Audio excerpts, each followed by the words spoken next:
জাতিসংঘের সাধারণ অধিবেশনের বা সাধারণ পরিষদের ৭৯তম অধিবেশন ২০২৪ শুরু হয় ১০ সেপ্টেম্বর ২০২৪ দ্বিতীয় মঙ্গলবার। উচ্চ পর্যায়ে বৈঠক হয় ২৪শে সেপ্টেম্বর ২০২৪ থেকে ৩০শে সেপ্টেম্বর ২০২৪। সভাপতিত্ব করেন ফিলেমন ইয়াং, ক্যামেরুনের সাবেক প্রধানমন্ত্রী। আলোচ্য বিষয় ছিল সংঘাত নিরসন, টেকসই উন্নয়নের লক্ষ্যমাত্রা অর্জন ও উন্নয়নশীল দেশগুলোকে সাহায্য করা। থিম ছিল কাউকে পেছনে না ফেলে বর্তমান ও ভবিষ্যৎ প্রজন্মের জন্য শান্তি, টেকসই উন্নয়ন ও মানব মর্যাদার অগ্রগতির জন্য একসঙ্গে কাজ করা। এজেন্ডা ছিল ২০৩০ agenda ২০৩০ pack of the future এবং ডিক্লারেশন অন ফিউচার জেনারেশন সর্বসম্মতিক্রমে গৃহীত হয়।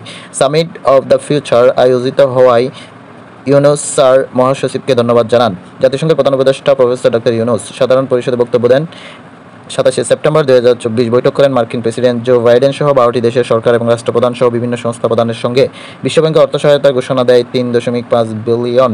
তার বক্তব্যে প্রকাশ পায় বৈষম্য বিরোধী আন্দোলনের পক্ষে অন্তর্বর্তীকালীন সরকারের লক্ষ্য উদ্দেশ্য।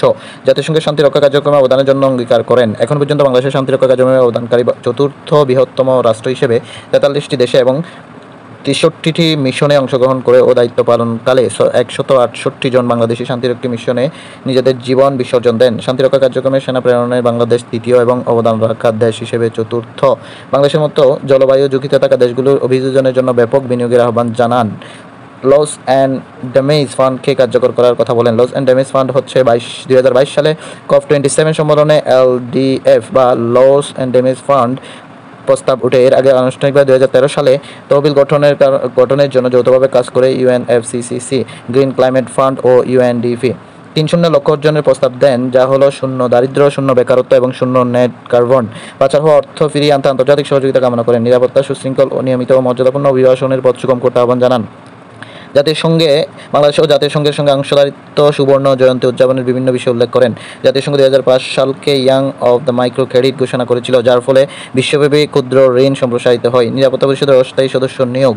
জাতিসংঘ সনদের ২৩ অনুচ্ছেদে নিরাপত্তা পরিষদের সদস্য সম্পর্কে উল্লেখ আছে। প্রতিষ্ঠাকালে স্থায়ী ৫টি এবং অস্থায়ী ৬টি সদস্য নিয়ে গঠিত ছিল।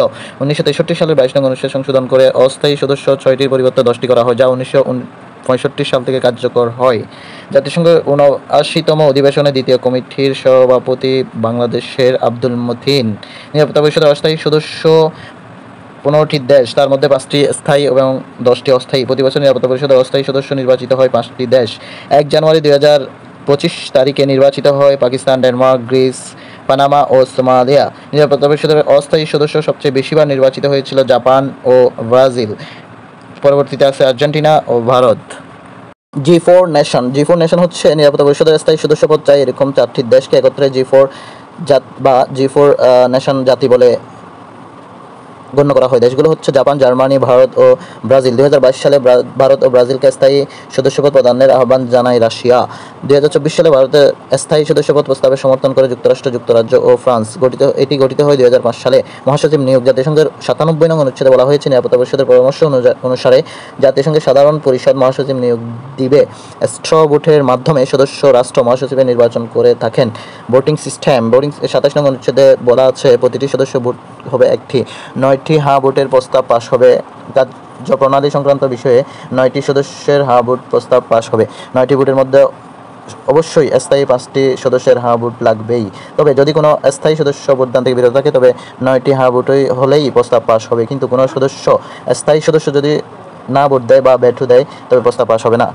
সাধারণ পরিষদের জাতিসংঘের সনদের ৫৮ অনুচ্ছেদে বলা হয়েছে, প্রতিটি সদস্য একটি করে ভোট দিবে, হ্যাঁ বা না অথবা বিরতিকরণ বা ৫০%-এর বেশি ভোটের সাধারণ প্রস্তাব এবং ২/৩ ভোটে বিশেষ প্রস্তাব পাশ হবে। জাতিসংঘের ভোটাধিকার বাতিল। সাধারণ পরিষদে ২০২৩ সালে 6টি দেশের ভোটাধিকার বাতিল করে জাতিসংঘ। সাধারণত কোনো দেশের 2 বছরের বার্ষিক চাঁদা দানে ব্যর্থ হলে ভোটাধিকার বাতিল হয়। ভোটাধিকারের প্রসেস দুইটি, একটি হচ্ছে প্রসিডিউরাল ম্যাটার আর একটি হচ্ছে নন প্রসিডিউরাল ম্যাটার বা ফান্ডামেন্টাল ম্যাটার। প্রসিডিউরাল ম্যাটার সম্পর্কে বলা আছে ২৭ নং অনুচ্ছেদে, এই সব বিষয়ে সিদ্ধান্ত গ্রহণের জন্য পরিষদের 9 সদস্যের ইতিবাচক ভোট প্রয়োজন। এক্ষেত্রে স্থায়ী সদস্যের ভেটো প্রয়োগের ক্ষমতা নেই।